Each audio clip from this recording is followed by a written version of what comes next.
Hola, ¿qué tal? ¿Cómo están? Les saluda Lola Hernández. Bienvenidas y bienvenidos a este espacio de conversación, de aprendizaje, también de reflexión, porque siempre tenemos espacio para reflexionar.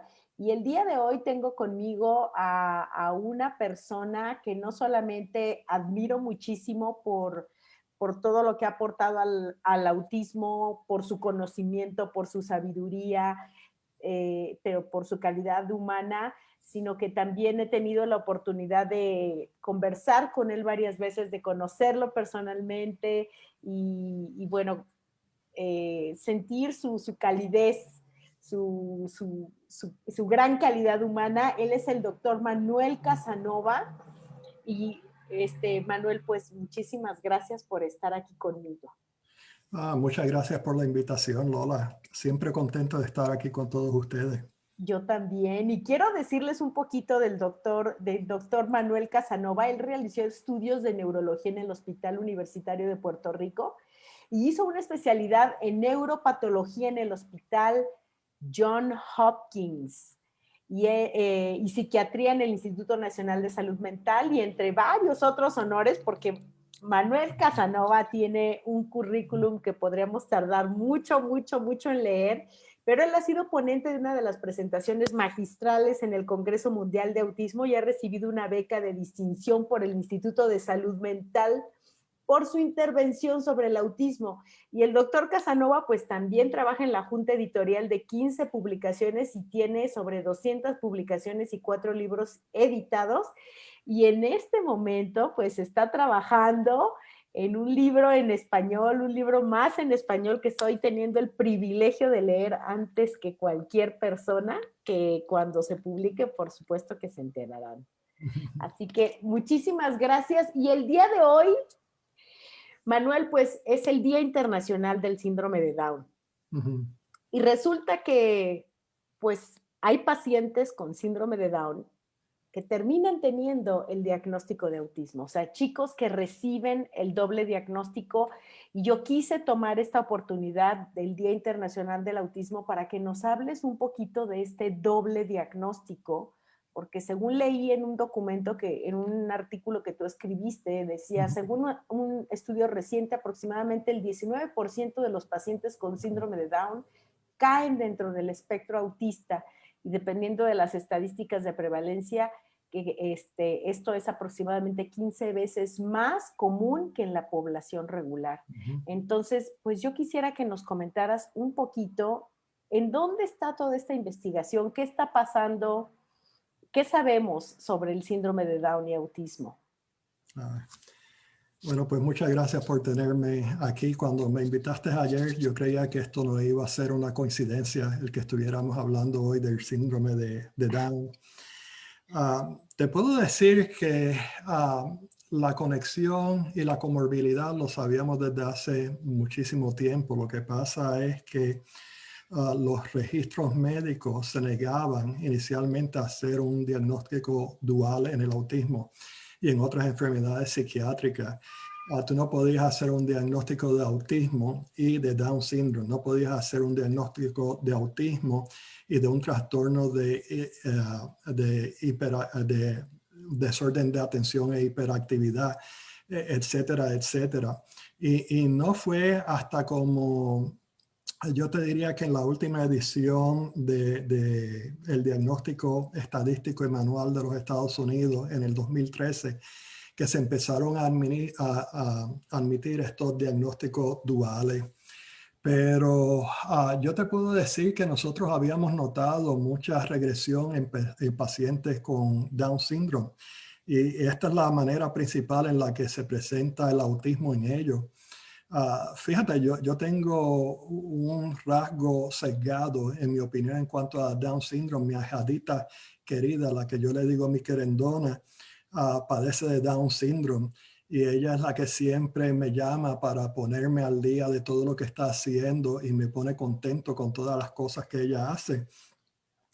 Y yo te puedo decir que estos nenitos son extremadamente sociables.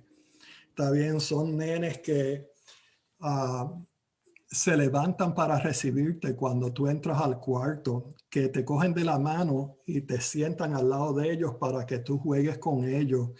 Y si es que tienen una muñeca o un carrito, lo levantan a nivel de la vista de la mamá o del papá para que ellos lo vean y comparten de esa manera. Y cuando la mamá le dice carro o carrito, ellos tratan de repetirlo, carro, ¿ok? Es una interacción social bien bonita. Yo creo que todo el mundo sabemos de los cariñosos que son, y uno de los problemas principales en Down Syndrome es ese, que son demasiado de cariñosos, dan muchos abrazos, y eso es admitible cuando son pequeños, pero más adelante en esta sociedad actualmente, cuando llegan a la adolescencia, pues les puede traer dificultades, y de eso podemos hablar más adelante. Exacto. Igual que les trae dificultades a las personas con autismo, esa parte social totalmente opuesta. Bueno, pues a los 2 o 4 años de edad, cuando todos estos rasgos sociales empiezan a cambiar, deteriorar, y entonces el individuo empieza a demostrar movimientos repetitivos, lo que le dicen stimming, para aliviar las tensiones, la ansiedad, etcétera. Comportamientos maladaptativos. Entonces se puede sospechar que el paciente puede tener el diagnóstico de autismo. Tú no lo puedes hacer a base de un rasgo tan solo, no porque el paciente está aleteando los brazos, moviendo las manos, tú vas a hacer un diagnóstico. Si tú necesitas hacer un diagnóstico, si tú lo estás infiriendo, tú no esperas a que te lo diga el maestro. Como padre, tú lo llevas a un multicentro donde hay diferentes médicos de diferentes disciplinas, y ellos pueden hacer mejor que nadie el diagnóstico del autismo. En cuanto a lo que la investigación dice, yo te puedo decir por experiencia propia que hay un entrelace enorme entre el autismo y el síndrome de Down, y por lo general, cuando tú tienes los dos diagnósticos en una persona, muchos de esos síntomas se empeoran. Y te voy a dar un ejemplo, que es el que me viene a la mente primero. Y todo el mundo sabe que los pacientes con Down tienen defectos auditivos. Un 75% de ellos padecen de una pérdida de audición que puede ser conductual, que es debido al canal que lleva al oído medio, que a lo mejor es demasiado definito. Está bien, es muy, muy chiquitito. Y otros tienen una pérdida que es sensorineural, que es de los nervios que llevan desde el oído medio hasta el cerebro. Ellos pueden tener una deficiencia de los mismos. Otras personas tienen las dos deficiencias. Para algunos de los pacientes tú los puedes arreglar porque si el ducto es demasiado chiquitito y se te llena de cerilla, pues le puedes poner un tubo. ¿Está bien? Claro. Claro. Bueno, en el autismo tú tienes como si fuera un tipo de pérdida de audición que es funcional, y es en el sentido de que muchas veces cuando tienes un nenito con autismo, tú lo llamas y no te responde. Está bien. Y muchos padres dicen, adiós, pero es que el nene está sordo, lo tengo que llevar a algún sitio para que me lo prueben. Exacto. Y por lo general no es el caso. Y lo que sucede en ellos es que tienen un defecto en la integración sensorial, que también lo tienen pacientes con Down. Pero en el paciente con autismo hay una teoría que la escribió Dina Murray y Wen Lawson, un buen amigo de nosotros, que se llama monotropismo. Y es en el sentido de que ellos tan solo pueden prestar atención a una parte de su experiencia sensorial a la vez. ¿Está bien? Si tienen una experiencia que envuelve múltiples facultades sensoriales, ellos lo hacen, pero tan solo viendo una sensación a la vez y luego tratando de ponerlas todas en conjunto, que es un proceso laboral, le toma mucho esfuerzo y algunas veces le resulta ser defectuoso. Ok, y es por eso, Manuel, que en el caso de los niños con autismo, sobre todo cuando recién nos estamos dando cuenta de que algo pasa, la primera señal es no responde a su nombre, por ejemplo. Exactamente. Y te puedo decir de que no es que sean sordos.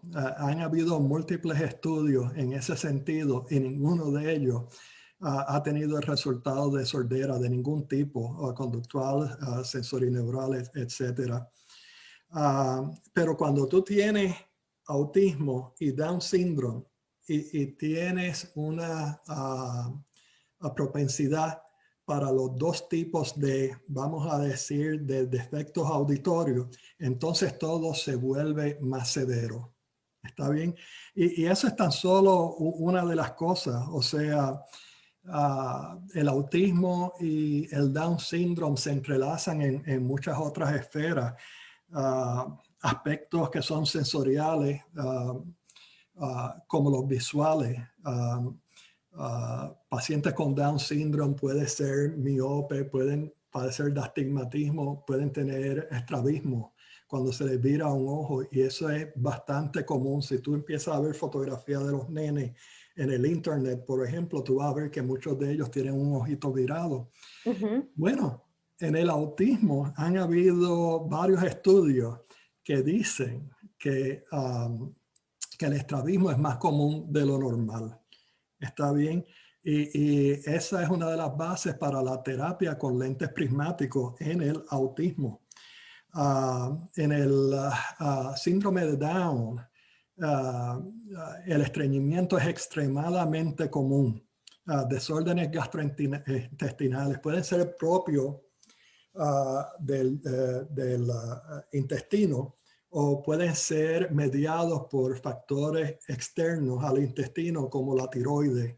Ellos pueden padecer de hipo o de hipertiroidismo. Pero la cosa es que el estreñimiento es bien común y algunas veces se ven estreñimientos con diarrea. Y es que cuando se impactan los intestinos con heces fecales, algunas veces el bolo de líquido puede pasar alrededor de la impactación y entonces tú tienes diarrea. Y tú tienes a una persona que padece de estreñimiento principalmente, pero algunas veces se está manifestando como diarrea. Lo curioso para Down syndrome es que muchas personas dicen, y esta es la opinión de médicos que yo he oído frecuentemente en congresos, que cuando un paciente viene a la clínica y se está quejando de algo, ese paciente está estreñido hasta que se pruebe lo contrario. Así de común es el estreñimiento en Down syndrome. ¿Y qué pasa con los chicos con autismo? ¿No es también un caso muy recurrente? Es recurrente y tiene factores de riesgo para lo mismo. En el autismo, nosotros damos muchos suplementos como padres, algunos de los cuales tienen hierro, algunos de los cuales causan estreñimiento, como el hierro. Otros, como magnesio, pueden ser laxantes. Así que estamos jugando con el tracto gastrointestinal de nuestros hijos mientras tratamos de curarlo todo el tiempo. También les damos medicamentos. Yo tuve el casito de una muchachita que me trajeron a colación mientras yo estaba en Burgos, si no me equivoco. Y por lo general lo que pasa es que muchos de los padres me traen casos de pacientes y en un congreso yo puedo oír 20 casos diferentes. Pero me recuerda de este caso en particular porque la habían puesto en neuroléptico. Ella había desarrollado comportamientos maladaptativos y nadie había pensado en la posibilidad del estreñimiento.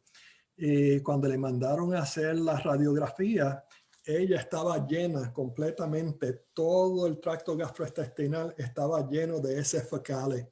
Y eso le dolía a ella.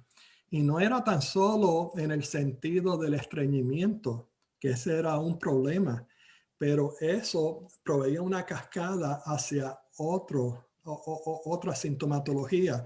De repente ella estaba estreñida, le dolía el estómago, pero al mismo tiempo no podía dormir. Ella a lo mejor se iba a dormir, empezaba a dormir, pero entonces el dolor la despertaba. Despertaba, claro. Y entonces uno tiene que tener todo esto en la mente porque el padre tiene que ser un investigador. O sea, no puede dejar que todo esto le recaiga al médico. Ellos tienen que tener la sospecha primero. Y si uno ve que un nenito con autismo o con Down se está doblando sobre el filo de una mesa para hacer presión sobre el estómago, si buscan presión cuando se van a dormir porque duermen entre el matre y el box spring, o si duermen en contra de la pared porque la cama está en contra de la pared en el dormitorio y ellos buscan dormir con el estómago en contra de la pared, todo eso puede indicar de que ellos tengan un desorden gastrointestinal que es bien, bien común. Te puedo decir que hay una pelea en la sociedad médica en cuanto a cuáles son las comorbilidades más comunes en el autismo. Y algunas personas dicen que son los desórdenes psiquiátricos, la ansiedad, la depresión, los cuales son bien comunes, cerca de un 75%. Otras personas dicen que son los desórdenes gastrointestinales, que también tienen un porcentaje posiblemente igual de alto. Y no tan solo dentro de los desórdenes gastrointestinales, el estreñimiento, los síntomas, son diferentes enfermedades que las dos comparten. La enfermedad celíaca, está bien, donde se atrofian los vellos del intestino, son común en los pacientes con Down. ¿Sabes qué? También son común en los pacientes con autismo. Wow. Oye, Manuel, y yo te quiero preguntar algo, aprovechando que estás hablando de todo esto. ¿Qué tipo de estudio se le hace a un chico que se sospecha puede tener toda esta serie de deficiencias gastrointestinales? Fíjate, lo primero es tener una sospecha, pero cuando llega donde un médico, algo que yo he notado que fallan muchos de ellos, es que no hay un repaso de sistemas que sea estándar para detectar comorbilidades. ¿Está bien? El repaso del sistema es cuando el médico empieza a hablar de diferentes síntomas a través de todo el cuerpo, a ver si el paciente relata algo acerca de ellos y tomarlos en cuenta. Fíjate, hay un investigador bien famoso que se llama Christopher Gilbert, creo que es de Suecia, y él hizo un estudio de toda la población de su país, de niños que tenían 9 años de edad. Era un cross-sectional analysis, ¿está bien? A los 9 años de edad. Y él encontró que para todos los niños que tenían un diagnóstico y tenían 9 años de edad, la mayoría de ellos tenían comorbilidades, diagnósticos que eran duales, pero mucho más que eso. Cerca del 50% de su población tenían 4 diagnósticos. Wow. Está bien, no era que tuvieran el diagnóstico de autismo, tenían 3 más. 50% de ellos. ¿Tú sabes cuántos tan solo tenían el diagnóstico de autismo? ¿Cuántos? 4%. O sea, cuando llega un paciente a la oficina de un médico, lo primero que uno se tiene que preguntar es, ok, vino con un diagnóstico de autismo, pero ¿qué más? Y ahí es donde se encuentra el médico de verdad. ¿Está bien? En tratando de hacer los diagnósticos y tratamientos para mejorar la calidad de la vida. Porque mira, todos esos cambios que tú haces, que son pequeñitos, aumenta claro. la calidad de vida en maneras que son inigualables. ¿Está bien? Claro, claro. Y por eso muchas veces se escucha de ciertos tratamientos que venden por ahí, que venden milagros, que hablan de que todo está en el intestino y que si sanas el intestino, entonces vas a sanar absolutamente todo. Fíjate, quizás nos estamos yendo en una tangente, pero me gustaría hacer Sí, este sí punto. nos estamos yendo, pero quiero aprovechar que te tengo aquí enfrente, porque tú Sí, eres una persona que ha estudiado mucho, no solamente sobre el autismo, sino sobre muchas otras condiciones y además tienes la experiencia de vida de sí. ambas condiciones. Bueno, lo voy a traer un poquito más hacia el caso de Down síndrome y autismo. Y en el autismo, desgraciadamente, tenemos una comunidad que está dividida. Está dividida en ideologías que son médicas, sociales, etcétera, aún históricas. En Down syndrome no es así y la diferencia principal es que en ambos los padres quieren hacer lo máximo por los niños. Eso está sentado. Todo el mundo quiere hacer lo mejor por los niños. Pero en Down syndrome ellos saben qué es lo que le pasa a los niños. Ellos saben lo que le ocasionó el síndrome de Down. Está bien, ellos tienen la evidencia médica y la pueden ejercer. Es como si hicieron las pruebas para la detección del síndrome de Down, etcétera. Y muchos de los tratamientos que uno les puede dar, entonces dan resultados y pueden salvar a los hijos. Un nenito con Down puede nacer con un defecto cardíaco, necesita cirugía, recibe cirugía y fue salvado por la ciencia médica. Se encuentra adormecido, está sluggish, tú sabes, no está reaccionando muy bien, está hipotónico, se le está cayendo un poco el pelo. Bueno, pues puede tener defecto de la tiroides y tú lo tratas de la tiroides. En el autismo no sabemos en realidad qué es lo que lo ocasiona y la idea de algunos padres es igual o de igual valor que la que puedan tener otros padres en este sentido. Y muchos de ellos tienden a creer que si no es para el deterioro del paciente y ellos pudieran tratar cualquier cosa que le prometiera algún tipo de beneficio. Y en este sentido, ellos van detrás de cualquier cura a cualquier costo. Y desgraciadamente, yo he tenido muchos pacientes que me cuentan historias que son de terror en cuanto a la bancarrota financiera que ellos le ha precipitado el perseguir ciertas curas que habían tenido muchas promesas, pero que todas ellas eran falsas. Exactamente, exactamente, Manuel. Y por eso era importante que lo menciones, porque aunque nos vamos un poquito por la tangente, bueno, aquí hay una lista de preguntas que te quisiera hacer. Pero bueno, volviendo al síndrome de Down y al autismo, Manuel, en qué momento normalmente los padres es cuando se comienzan a dar cuenta que podría haber un segundo diagnóstico? Fíjate, el primer diagnóstico en estos casos siempre va a ser el de Down síndrome. Claro. Y te puedo decir que muchos de ellos están seguidos en equipos multidisciplinarios, en centros terciarios, que tienen mucha experiencia al respecto. Así que si lo están haciendo, eso sería perfecto. Yo te puedo decir que cuando el nene empieza a retrasar en muchas de las habilidades que él o ella había logrado, está bien.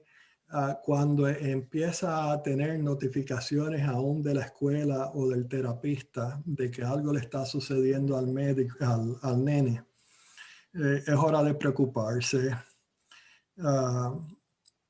Y de confiar en los médicos, llevarlos a los especialistas y ver si les hacen un buen diagnóstico. Porque yo te digo, el hacer un diagnóstico dual es bien, bien importante. Y es en el sentido de que muchos de los padres no saben los recursos que están disponibles. En muchos de estos centros multidisciplinarios hay una persona que es clave, que se llama la coordinadora de servicios. Por lo general es una trabajadora social, pero es la que les indica a ellos qué tipo de servicio está accesible a ellos, qué es lo que ellos pueden lograr con su seguro de salud, qué es lo que el gobierno les puede ofrecer a ellos, etcétera. Ellos pueden que estén lidiando con un problema y no se dan cuenta de que tienen accesible a un terapista del habla. Tienen problemas con un nenito que está hipotónico, pero no se dan cuenta de que tienen terapia ocupacional y física, que pueden ir a la casa a darle terapia al niño. Y eso Pero es en Estados Unidos. en los Estados Unidos, en muchos sitios de los Estados Unidos. Sí, sí, porque en América Latina normalmente eso no ocurre.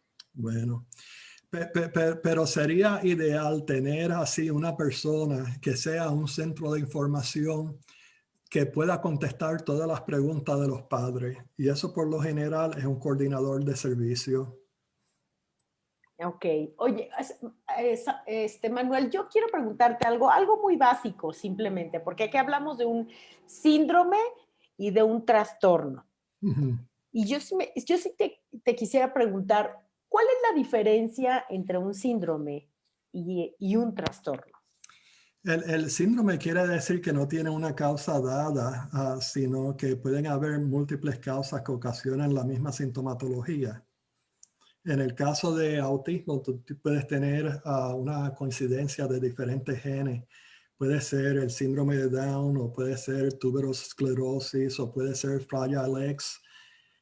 No un solo gene, sino múltiples. Y también tú puedes tener factores ambientales que pueden propiciar un trastorno del espectro autista. O sea que tú tienes muchas posibles causas, no tan solo una, y tienes que pensar en un síndrome como si fuera un embudo. ¿Está Ajá. bien? Es un embudo donde tú tienes diferentes agentes causantes y todos vienen y se exprimen a través del mismo resultado o final. Un trastorno es una palabra que significa una enfermedad. Está bien. Hay algunas personas que hubiesen dicho que desorden era igual, pero estuve hablando para la traducción del libro en español con un traductor profesional y me dijo que trastorno era enfermedad, pero que no se aplicaba a desorden. Claro. Así que es un término que trata de esquivar quizás algunos de los aspectos peyorativos que tiene el término enfermedad, principalmente para las consideraciones sociales del movimiento de la neurodiversidad, etcétera. Pero significa eso, enfermedad. Enfermedad, claro, porque además, como tú dices, en todos estos movimientos que hay por el autismo, que dicen el autismo no es una enfermedad, pues en realidad sí que lo es. Sí, y desgraciadamente, como parte de ese movimiento hay dos facciones, una que es lo que yo diría una facción dura y una facción que es suave. Los duros dicen que es una variabilidad normal de la genética del ser humano y que como tal debería de ser aceptado y que el único tipo de tratamiento sería la adaptación de la sociedad hacia los mismos y que deberíamos de aceptar a los autistas por lo que son. Yo te digo, los padres aceptan a sus hijos por lo que son. Eso nunca ha sido el problema. Está bien. Pero muchos de ellos tienen comorbilidades, muchos de ellos tienen desórdenes convulsivos. De hecho, incidentalmente, tanto Down syndrome como el autismo tienen desórdenes convulsivos, tienen desórdenes del sueño, tanto Down syndrome como los desórdenes autistas. Y cuando tú los pones los dos juntos, entonces empeora todo, todos son más severos. Claro, ¿y qué pasa, por ejemplo, con el trastorno de atención e hiperactividad? ¿También puede presentarse? Sí, perfectamente. Te puedo decir que la cita de prevalencia que yo cité en el libro creo que era de un 19% porque fue la más impresionante de todo. En realidad varía como de un 5 a un 19 y creo que lo que más se acepta es de un 14 a un 19%. Honey, can you take the cat? Ya tienes visitante. Oye, Manuel, voy a aprovechar para leer aquí un mensaje que es para ti Ajá. que dice, buenas tardes, doctor y Lola, doctor Casanova. Es Manuel Alonso Vieites, desde Vigo, España, la doctora Amalia Gerva, psiquiatra infantojuvenil. Bueno, me pone aquí todo esto, pero te manda saludos esta persona, la doctora Hervas, fue ponente del Congreso Internacional Perspectivas del Autismo 30 años después, del 29 al 31 de mayo del 2014. Así Así que bueno. mismo, creo que ese fue el Congreso de Burgos que yo estuve hablando anteriormente. Ajá, Increíble, este es exacto. Bueno, un mundo bien pequeño, te digo. exacto. Pues aquí te están mandando saludar, Manuel. Y, Igualmente, un abrazote para todos ajá. ellos. Y estábamos hablando de estas comorbilidades, Sí, Manuel. sí, pero estábamos hablando de el trastorno de atención e hiperactividad. Uh-huh. Y estaba diciendo que la prevalencia del autismo en Downs, yo diría que es como un 14 o un 19%. Si tú tomas a los pacientes resultantes que tienen el diagnóstico dual, entonces que son autistas y tienen síndrome de Down, 20% de ellos entonces tienen un trastorno de atención e hiperactividad. Wow. Y en autismo nada más, no recuerdo la cifra, ¿cuál era? Para autismo, eso depende del tipo de prevalencia, pero por lo general se cita un tercio de ellos, un porcentaje mayor. Ahora, hay notas muy importantes y muy interesantes que tú colocas en el libro precisamente de cómo las personas con autismo viven los desafíos del trastorno de atención e hiperactividad, a diferencia de cómo una persona que solamente tiene trastorno de atención e hiperactividad lo vive. O sea que sí Sí. hay diferencias en cómo se vive Ujú. los retos. Sí, exacto. Yo lo que digo por lo general es que tú tienes un niño con un trastorno de atención y lo pones en un salón escolar.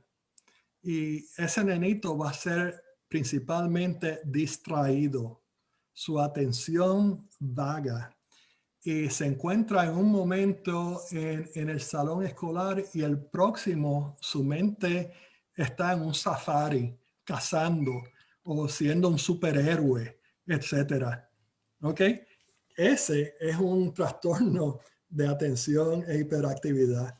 Tú pones a un nenito, está bien, autista, en el mismo salón y él va a ser inatento, pero es en el sentido de que no puede hacer sentido de la cara de la maestra.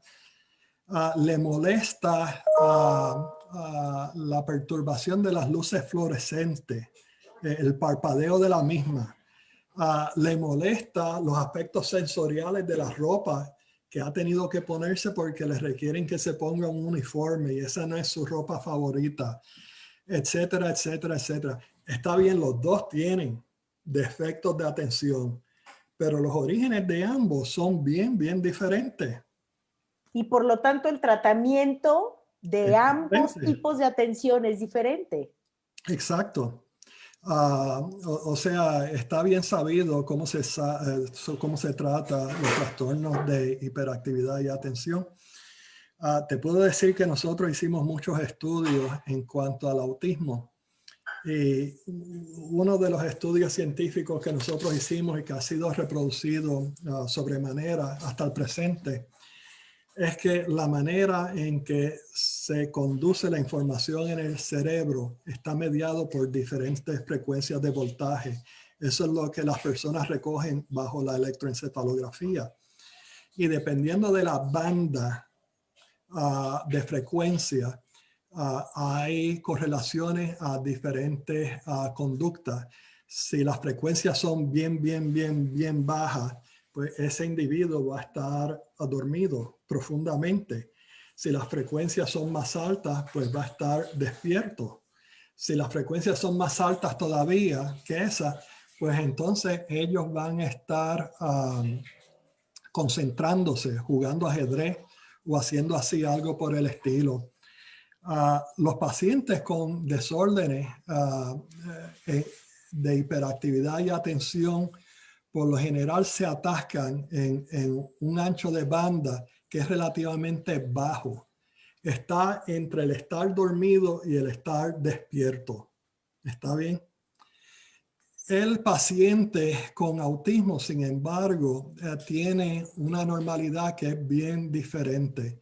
Y es en el sentido de que para uno hacer una percepción de la realidad que nos rodea, uno necesita poner los diferentes rasgos sensoriales que nosotros recibimos del medio ambiente. Si uno ve a Lola Hernández ahora mismo aquí en Facebook, uno puede hacer una idea de la cara por el color del pelo, por el color de los ojos, y todo eso se relaciona a la actividad de la corteza occipital. Uno puede decir, fíjate la simetría de la cara de Lola. Ahora todo el mundo te está viendo, Lola. Ajá. Y eso se hace con la corteza parietal del lado derecho. Mira cómo ahora se sonrió luego que Manuel mencionó a Lola. Oh, me encanta eso.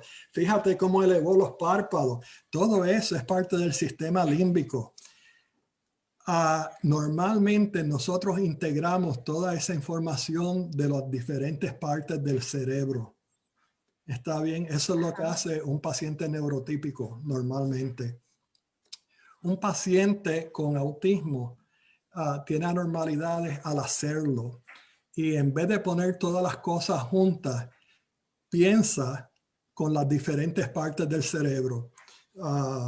Si tú le das a un paciente con autismo algo que se pudiera hacer tan solo con la corteza visual, como buscar Waldo en un libro de niños. De buscarla, Find el Waldo. muñequito, sí, buscar el muñequito perdido entre todas las figuras que hay, ¿no?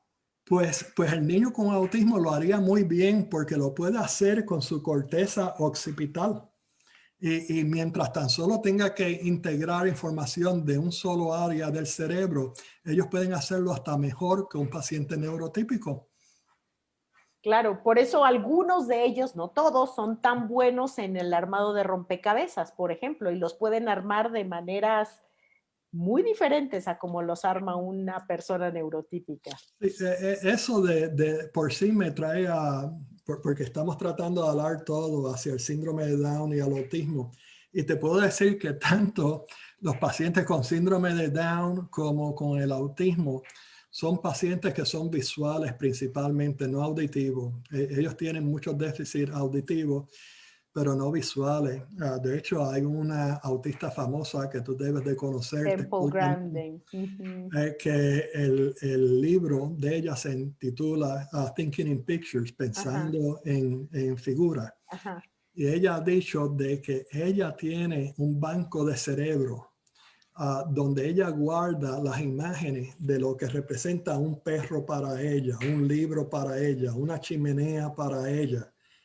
Pero ella tiene problemas cuando le presentan dos perros que son diferentes o de diferentes razas, porque ella aprendió visualmente y tiene las características de un perro tan solo. Claro.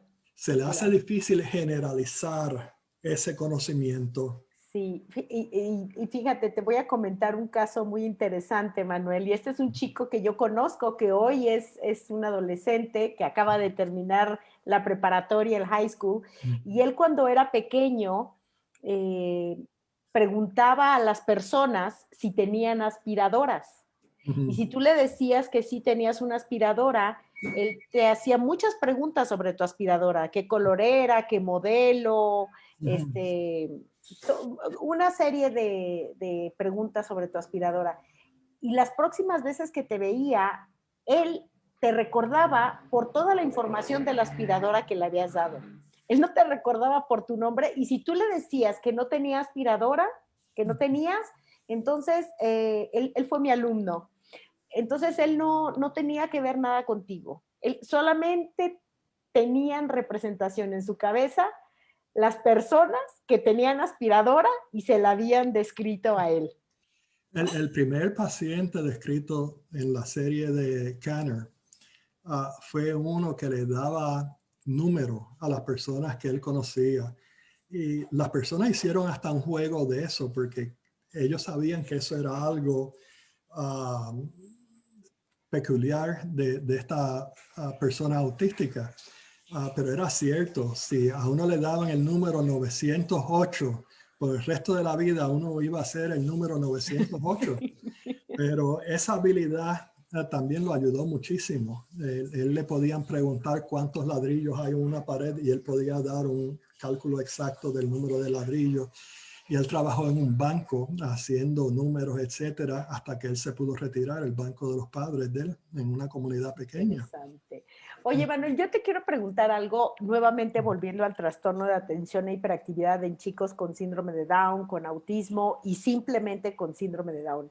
El diagnóstico, el proceso diagnóstico en estos tres casos, ¿sería similar?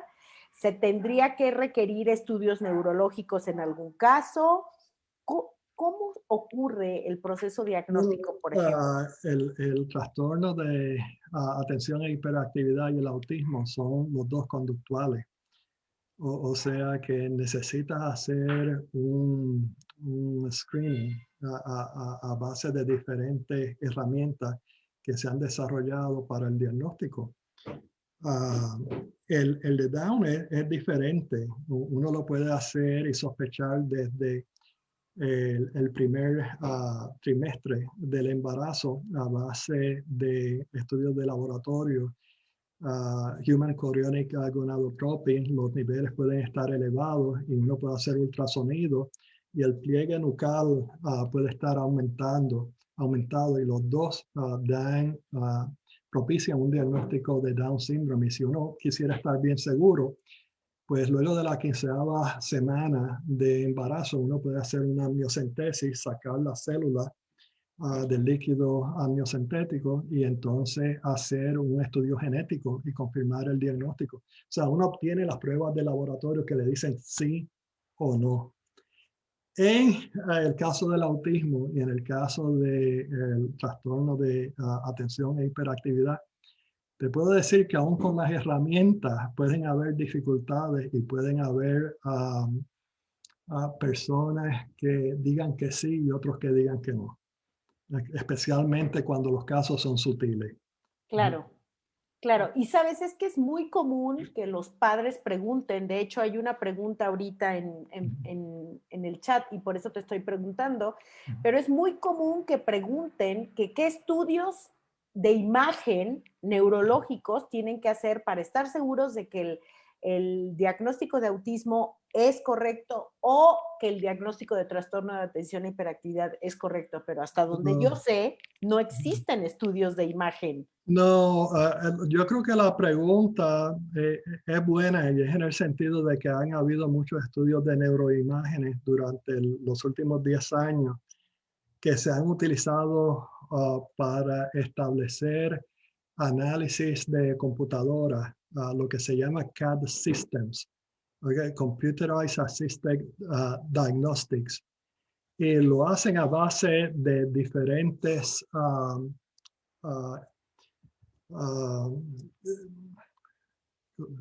hallazgos que son estructurales o que pueden ser funcionales.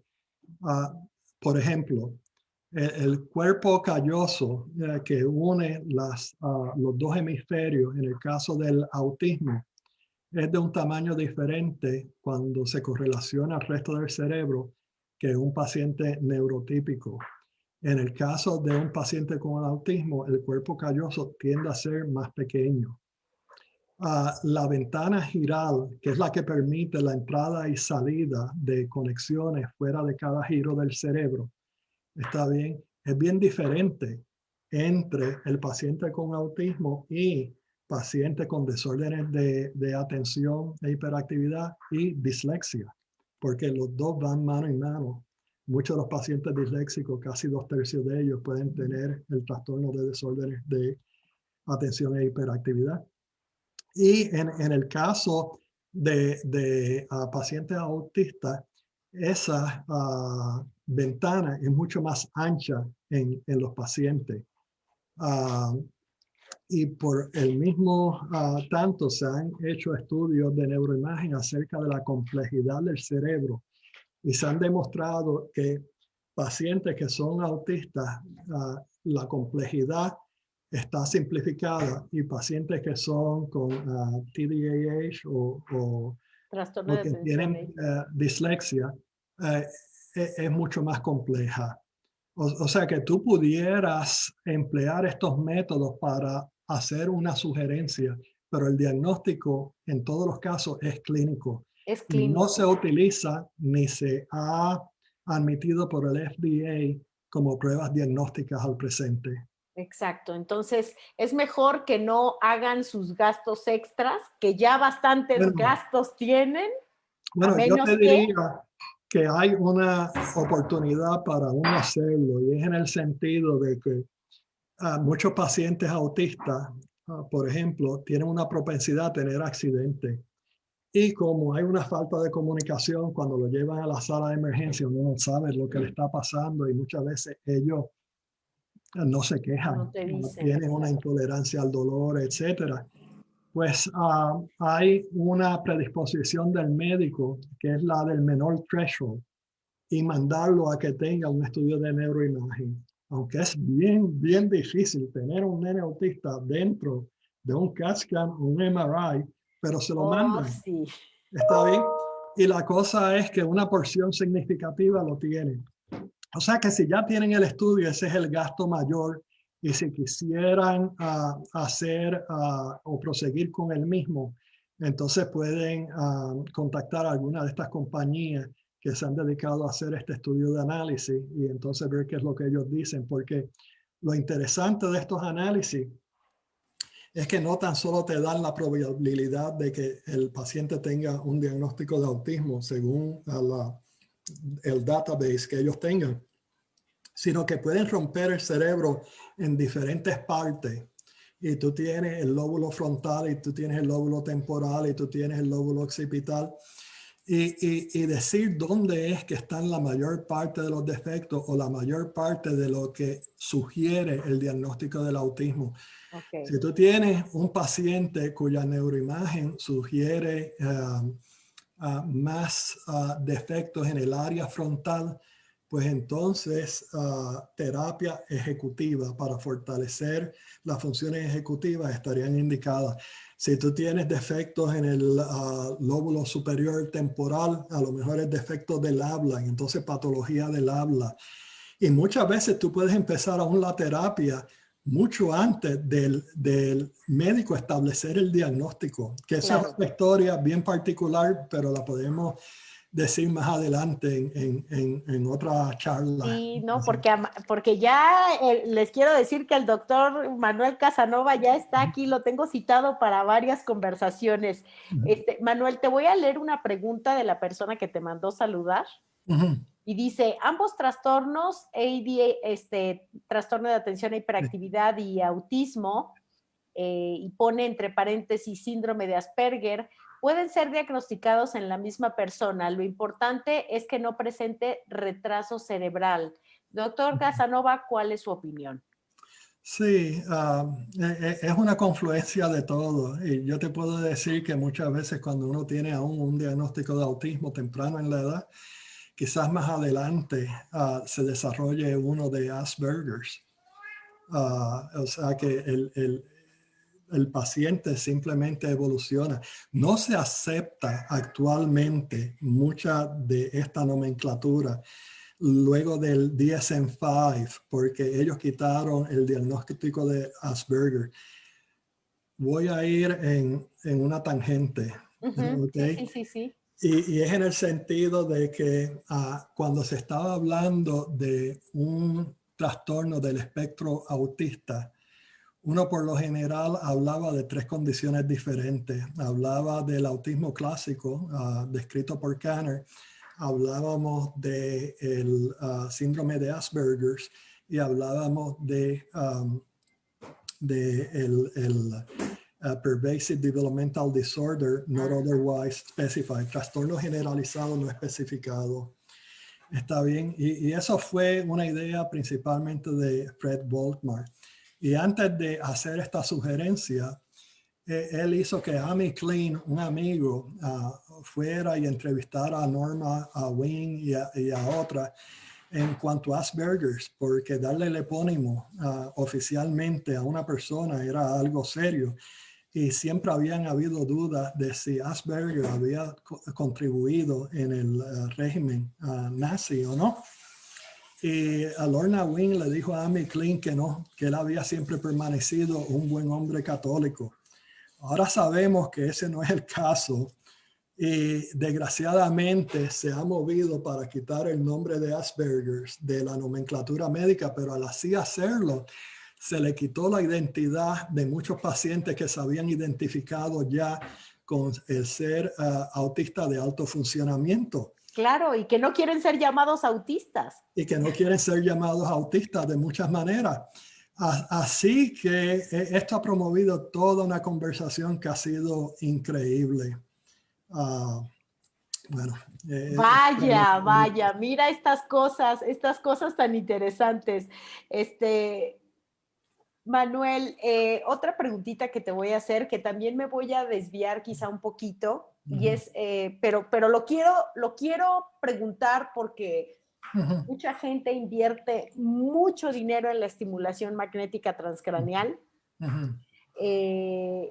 Y yo sí quiero preguntarte aquí abiertamente, ¿es un tipo de intervención que le funciona a cualquier chico con autismo, a cualquier persona? ¿A quién se podría beneficiar?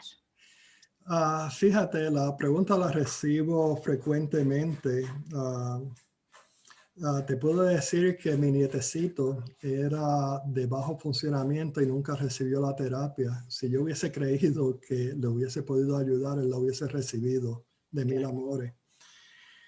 Pero nunca nos ha resultado en individuos de bajo funcionamiento, y es en el sentido de que muchos de estos individuos tienen algo más que una mala función del cerebro. O sea, tienen defectos neuropatológicos, tienen islas de células que no han migrado normalmente hacia la corteza del cerebro, tienen convulsiones que son intractables, han tenido hipoxia por las mismas convulsiones, déficit en el hipocampo, etc.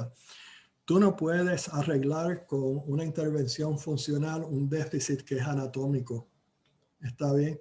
O sea que todos los estudios que tú ves que tienen buenos resultados y bien bonitos para la estimulación transcraneal magnética son más bien estudios que se han realizado en individuos de alto funcionamiento. Son individuos que podían contestar las preguntas de los examinadores para tener outcome measures, para reportarlo más adelante en los artículos, que se podían sentar, que se podían atender a la computadora, que podían seguir instrucciones y apretar diferentes partes del teclado. Esos pacientes lo hacían relativamente bien.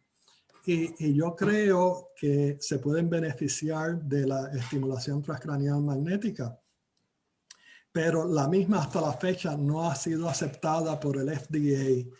Y yo te diría, yo hice unos 15 ensayos clínicos de la estimulación transcraneal magnética.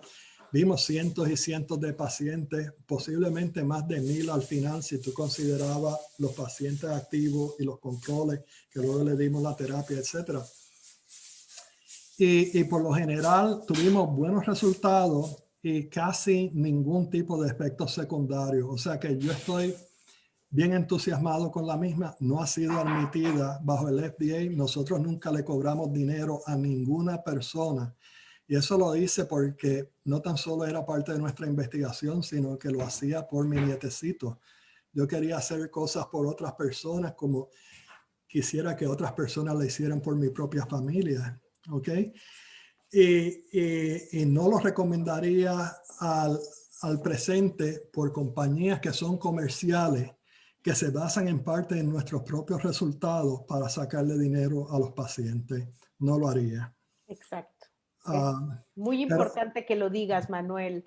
Pero te voy a decir, porque ya quizás estamos yéndonos al final de la entrevista. Sí, exacto. Y te quería decir que una de las cosas más importantes, especialmente para todos los que me oyen y que participan en grupos de apoyo con otras personas, padres de pacientes autistas o de Down syndrome, etcétera, uno no se debe sentar y no hacer nada durante las reuniones. O sea, uno no se debe sentar y simplemente organizar un fundraising.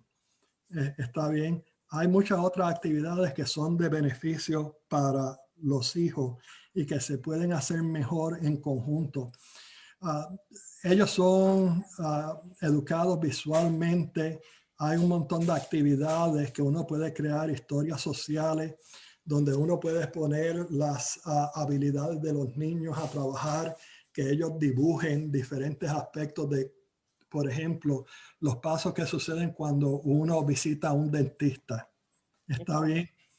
Etcétera. Yo creo que si pertenecen a un grupo de apoyo, uno debería dar lugar a personas que son que conocen profesionalmente el abuso sexual y que pueden dar opiniones sobre el respecto. Y eso es tan importante en Down syndrome como en el trastorno del espectro autista. Que pueda hablar acerca de sexual abuse, abuso sexual, defectos de la nutrición, la importancia de la fibra en la dieta, la importancia del ejercicio. El problema principal que yo veo en pacientes con Down y en pacientes con autismo es que son obesos. Exacto. Y llegan adultos y tú sabes qué, se han convertido en más obesos todavía. Nadie ha intervenido desde que ellos son pequeños. Exactamente. ¿Está bien? Y al final tienen diabetes, tienen colesterol alto, tienen la presión elevada, etcétera, etcétera, etcétera. Y es una cascada increíble que disminuye la calidad de la vida. Y el otro problema bien grande que les digo a todos ustedes que se ocupen desde temprano es la higiene dental. ¿Está bien? Pueden creer que es poco, pero casi yo diría que más de un 90% de los casos de autismo que yo vi tienen problemas de higiene dental. Sí. ¿Ok? Sí. Así es, Manuel. Así es. Así es. Y creo que parte de la labor que yo tomé la decisión de emprender es precisamente el traer a todos estos especialistas como tú y como los dentistas, como los gastroenterólogos, traerlos aquí para que las familias nos eduquemos, ¿no? Porque es más allá del diagnóstico y tú sabes, bueno, tú sabes, y se los digo a las personas que nos están escuchando, en mi canal de YouTube pueden encontrar, no sé, cerca de 200 especialistas en diferentes áreas. Porque realmente lo que dice Manuel, así es. O sea, encima del diagnóstico, que puede ser el autismo, que puede ser el síndrome de Down, que pueden ser los dos, existe un ser humano que tiene temas gastrointestinales, nutrición, dentista, bueno, cuántas cosas no se necesitan. Hay varias personas por aquí saludándote y quiero decirles, por ahí alguien pregunta por tus libros, Manuel, y obviamente como hemos estado hablando de este libro que pues apenas está en el horno, pero Manuel tiene otros libros y que nos diga brevemente antes de despedirnos. No, yo tengo unos 15 o 17 libros, no sé. ¿En dónde los pueden encontrar tus libros, Manuel? No, pero los últimos... por ejemplo, tengo uno que es abierto al público y que se puede bajar de Frontiers y es acerca de comorbilidades en el autismo. Y eso se lo puedo recomendar a todo el mundo. ¿Ese está en inglés? ¿Está en español? Está en inglés. Está en inglés. El único libro que va a salir en español es este que tú tienes, el borrador inicial. Exacto. Y posiblemente le daremos publicidad cuando salga. Ahora, claro, cuando salga, aquí vamos a tener a Manuel y les vamos a estar diciendo que el libro está listo. Y vamos a quizás si tiene buena recepción, porque el libro tan solo habla de síntomas, de factores de riesgo y de tratamiento, pero si tiene buena recepción, lo hacemos parte de varios volúmenes, donde hablamos más comprensivamente acerca del autismo, acerca de la historia del mismo, cómo es que hemos llegado al sitio en que hemos llegado Claro. actualmente, acerca de los diferentes polémicas históricas, sociales de la neurodiversidad, y a diferentes aspectos culturales e internacionales. Que es una de las cosas que a mí más me fascinan, porque yo fui presidente del International Consortium of Autism Institute, y como parte de él nosotros hacíamos reuniones en Rusia, en China, etcétera. Sí. Y he podido viajar a muchos sitios, y de las cosas que más me han gustado ha sido el compartir con los padres. Exacto, y sería muy bueno que vinieras un día y nos compartieras de esa convivencia con los padres en diferentes culturas y cómo cada cultura va encontrando sus propias soluciones, porque yo me acuerdo que me contaste y me parece fantástico, porque cada cultura tiene su propia manera de aproximarse a las soluciones, ¿no? Sí, depende si la cultura es una que se basa en una tribu, donde el niño es el niño de toda la tribu, versus una cultura donde cada individuo está aislado y cada familia se siente sin recursos y sin conexiones. Es bien diferente.